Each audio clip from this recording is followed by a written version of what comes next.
Bandidos, Tux here. So we got a new exotic LMG in the game for Season 2, Year 5, 2023, and it's called the Iron Lung. It's a beast, and in this video, I'm gonna teach you all about it and give you a build. Let's rock.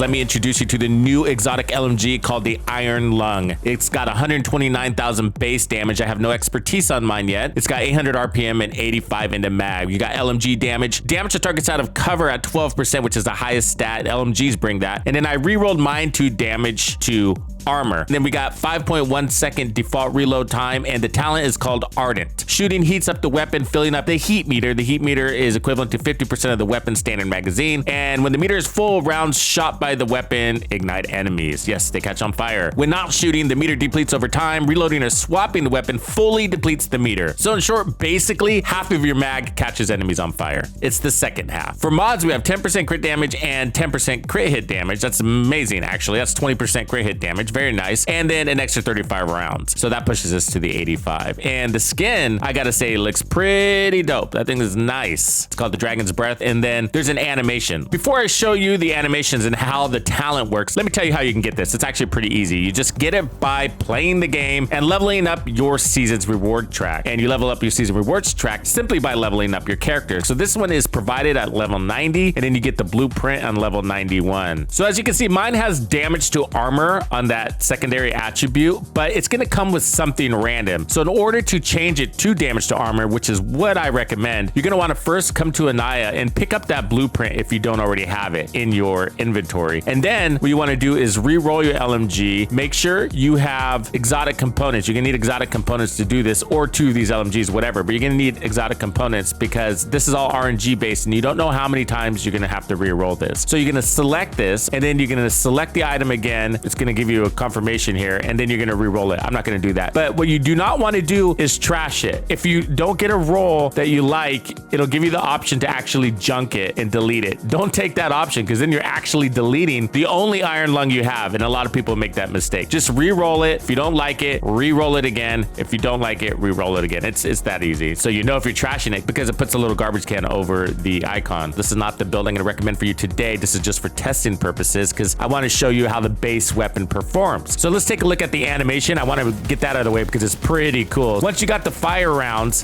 when you stop shooting, it takes a dragon breath, and it's so cool. And you'll see it in game when you're playing with it. There it is again. Taking a closer look at the weapon, we're gonna look at the good, the bad, and the ugly. What I want you to pay attention right now is the mag size. So at 85 rounds, it's on the lower end for LMGs. The lowest being 50. That's right up against it, and it's got an 800 RPM. So that's on the higher end for LMGs. So you got a small mag and a high RPM. What does that mean? That means you're gonna be spending a lot of time reloading your weapon. Furthermore, the reload time is 5.1 seconds. That's almost one of the longest reloads in the game. That's pretty bad, and you're gonna feel that. But don't worry, we got a fix for it. And then we got stability and accuracy. You're also gonna feel that. So the good news is the damage drop off is actually really amazing. That's a nice curve right there, and it takes you all the way to 100 meters. So that makes this a pretty decent legendary weapon where the NPCs are playing quite deep. And so let me show you the recoil pattern here on the wall. Hey Bandidos, the community we have built together wouldn't have been possible without you. So as a thank you for supporting my channel, I am bringing you the hookup on member perks, including even more Division 2 content and the celebrated gaming music playlists. If you're not part of Tux's Players Club, now is your chance. And I'm not gonna control it, I'm just gonna pull the trigger, so I'm taking my thumbs off of my controller.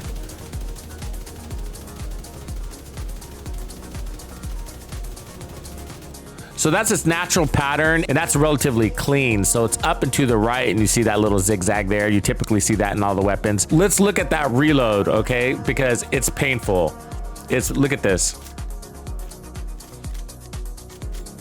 Might not seem a big deal in here, but the thing about LMGs and long reloads is that's giving enemies opportunities to flank you, to come in, to riot from you, to throw fire grenades, or to bombard you with unlimited explosive drones. Long reloads get you in trouble, and that's, I gotta say, pretty painful. When you first run this LMG, that's all you're gonna notice. You're gonna notice a reload, and you're gonna wanna deal with that with this gun. Okay, so don't overlook that for the DPS side of things. Okay, we're talking about for DPS side of things. But if you're gonna run this as a CC status effect build, you could probably deal with that reload. For DPS though, and this weapon does play really well on DPS setups. Okay, so now let's take a closer look at the talent called Ardent. So it's really good. From a talent perspective, it's actually better than, I would say, the St. Elmo's and even Ouroboros when it comes to the talent. Okay, so Actim S is pretty darn good. We're all familiar with it by now, but basically 100 stacks earns you the shock ammo, and then you get that for basically a full mag, which is 70, right? And then Ouroboros, you have to actually take status effects in order to give status effects. So for this one, it's amazing. It's probably one of the best talents in the game. The reason why, it's the easiest to earn. And St. Elmo's is pretty darn easy, right? It's 100 stacks. And then the next mag after reload, you get it. But this one, you get it without reloading, and you don't even have to land shots. It's just shooting. As you can see, there'll be a little meter that shows up. So I'm gonna shoot in the air.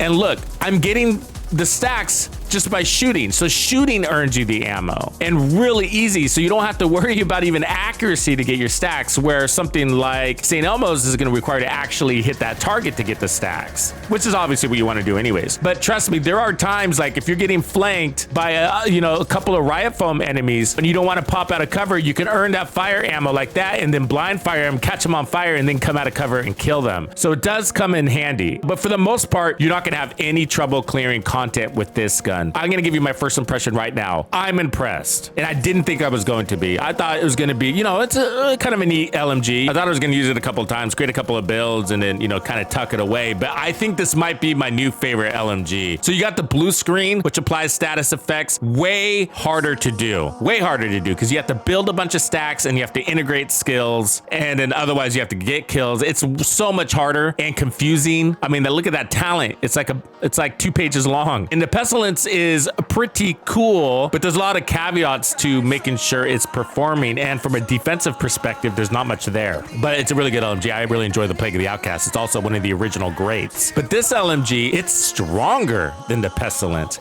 and it's faster, only short by 15 rounds, but 129 versus 117, 200 RPM greater. And it's got better stability with the same reload and basically the same damage drop off. It's actually a better weapon than the Pestilence. So one of the great things about Plague of the Outcast is that it does damage to enemies that are hiding when the plague is spreading, or when they have the plague on them and they're hiding. So Ardent has a similar effect, the fire. So when you catch them on fire, it pops them out of cover. They get out of cover when they're on fire, and that's really useful because then you can finish them off. One of the downsides about LMGs or a lot of high RPM weapons is that you can suppress enemies, and then you're wasting bullets because they won't come out of cover, or wasting time, where Ardent actually pops them out of cover and then you can finish them off. It's really easy to do. I'm using that technique all the time, and to minimize the suppression effect that LMGs often have. The Plague of the Outcast can't do that. The Plague of the Outcast does combat that though by allowing the plague to waterfall from one enemy to the other, whether they're in cover or not. So, it's got a solution to it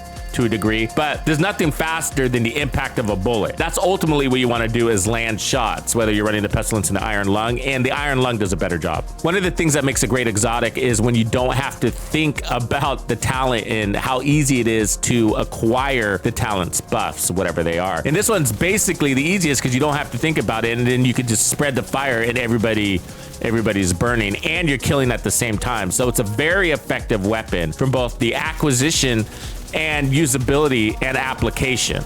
But one of the details I want to show you, because you might be thinking this, is you can't stow that fire ammo. You can't save it or manage it, really. And so what I'm going to show you here is I'm going to build it, and then I'm going to try to apply it to that enemy by stutter shooting. But as you can see, the meter drops so fast that I can't actually apply the fire even though I had it at max. And when you reload, you start over. What this weapon is doing is it's encouraging you to continuously fire.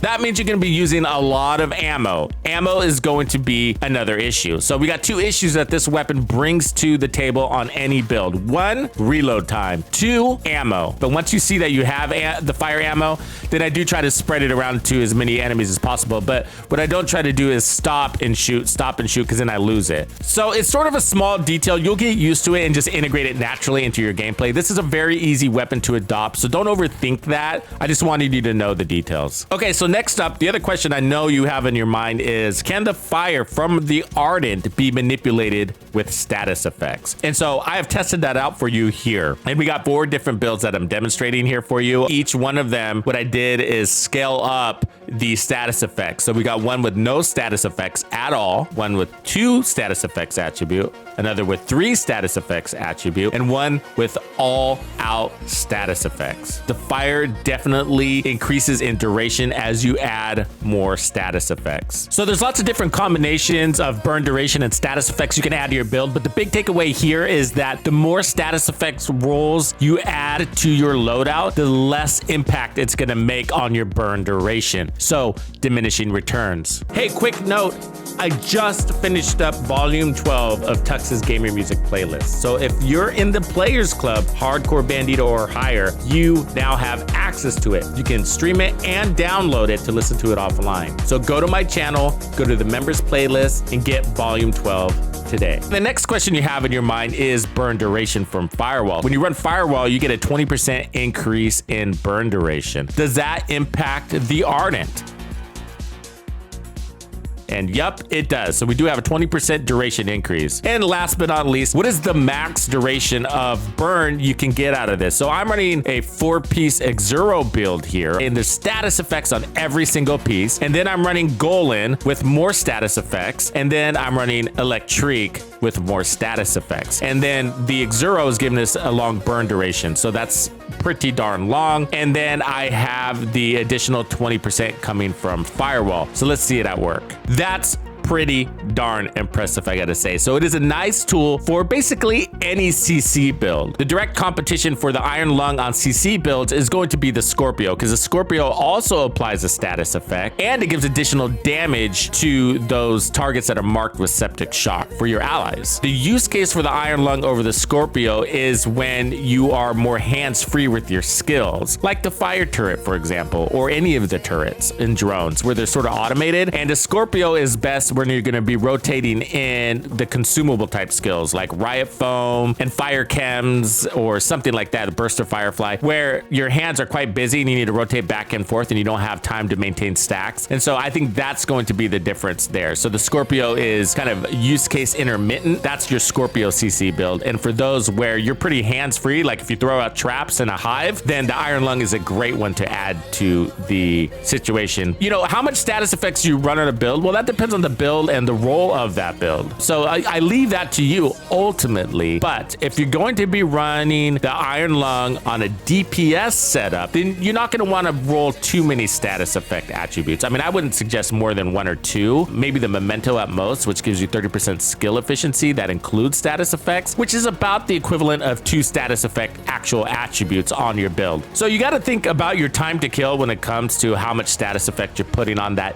DPS version of this build, because your time to kill is really good. I mean, with this LMG, it's going to peak out in damage around 1.5 to 1.6 million without team buffs. If you didn't know, that's great. It's huge. That's an 800 RPM behind that. I'm telling you that because can you afford a couple of status effect rolls when you're hitting numbers like 1.5? And absolutely yes. So I did a build lab on this LMG and many of you were there. And if you were, then you probably know that I was quite impressed with this LMG. And so I created quite a few builds for this, and I have a lot of them on deck for you, and I'm gonna try to get them to you as soon as possible. But the first build I'm gonna share with you today is going to be a DPS version for the build. And so I decided to whip together a 4-piece striker for this one, okay? Kind of playing into its high RPMs, but also for the weapon handling as well as the damage that thing gives you. And that way we can cure the biggest outstanding issues with this weapon, which is the reload time. One of the greatest things about this setup is, notice I'm running 2 pieces Petrov. I am running the Contractor's Gloves, probably best in slot for this LMG, right? Because damage to armor affects actual fire, making it stronger, but also you get damage to armor for the impact of those bullets themselves. And then of course we get LMG damage, and then we get 10% more weapon handling by running 2 pieces. And weapon handling includes weapon swap, accuracy, stability, as well as reload speed. And that's what we're really after here. We need to improve the reload speed. If you don't, you're not going to have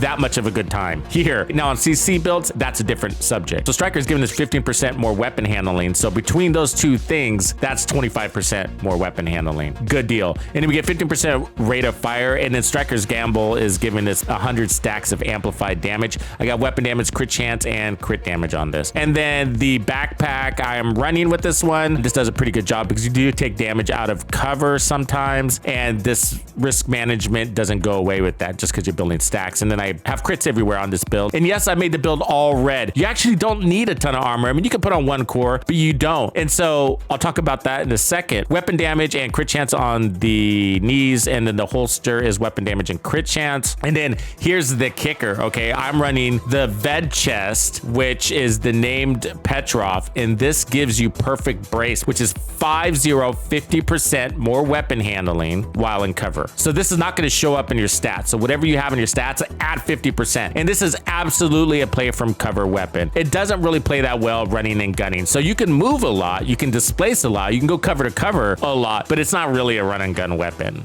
mostly because of all the reloads, and running and gunning would increase the reloads because of the addition of missed shots that it would encourage. So this isn't God rolled, but I did put weapon handling here, and I encourage that too, because I found that we didn't really need any more damage with this setup. So you know, you're hitting basically 1,000,000 with this setup, and your time to kill is pretty darn amazing. So crit chances for the mod there. Probably want gunner because that's also going to assist your rate of fire on kill and improve your reload times, but it gives you 10% armor on kill. That's going to be handy. And last but not least, you get 10% more weapon handling when standing still, which is basically how this gun plays. Looking at those stats, we got 50% crit chance, 89% crit hit damage. So I balanced these because they're not peak. So that's good there. 105% headshot damage. And the reload time says 3.9 seconds, but that's a lie because remember, the 50% weapon handling is not showing up here in the stats. And the weapon handling says 33. It's actually going to be plus 50 and then plus 10. 10% is coming from gunner. So that's 93% weapon handling on this build. Is there diminished returns? If there are, maybe it's a little bit, but I gotta say it's absolutely worth it because it not only turns it into a laser beam, but those reloads are crazy fast. Let me demonstrate.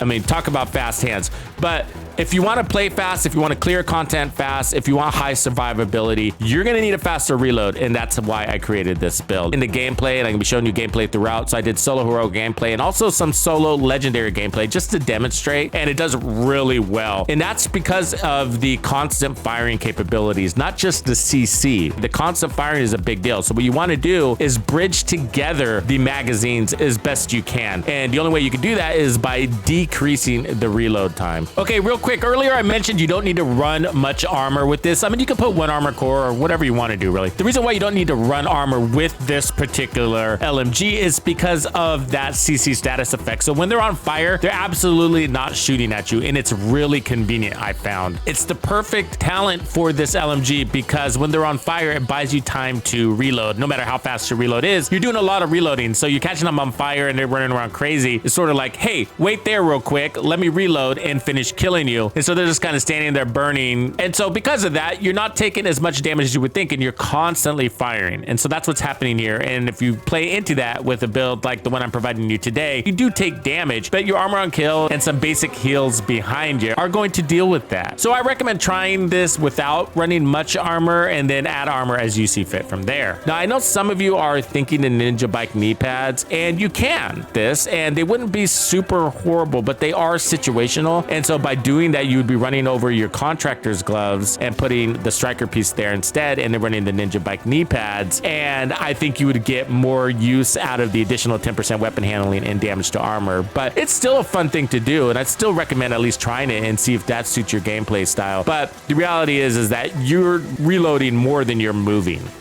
from cover to cover, and that thing would require you to parkour and move cover to cover in order to get the most out of it. And you're reloading, it only cut a fraction of your reloads down. So this thing does hit the trifecta. And what I mean by that is, for an exotic, is not only is it easy to use and easy to acquire and apply the talent, but it also plays well solo and group. So that's the second part of the trifecta. And the third is it's also a great team support / CC build. So that's why I call it, that's why it checks off all the boxes. So for other build conversations, I mean, this weapon just goes with everything, and it's better than the St. Elmo's that way, to be honest with you. One use case being the ongoing directive. So if you're wondering, we did test this with ongoing directive, and yes, you can have bleed ammo and fire at the same time, because the fire is not actually ammo. It's something that's applied to the bullets as they're exiting the LMG. So you can have fire and bleed, where you can't do that with St. Elmo's because the bleed ammo overwrites the shock ammo, which is quite frustrating for St. Elmo's. And it's also going to do a good job on activating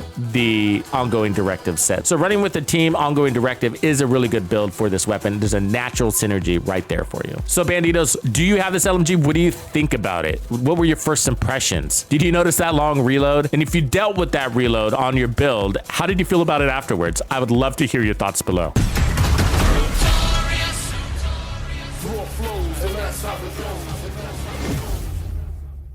Follow me.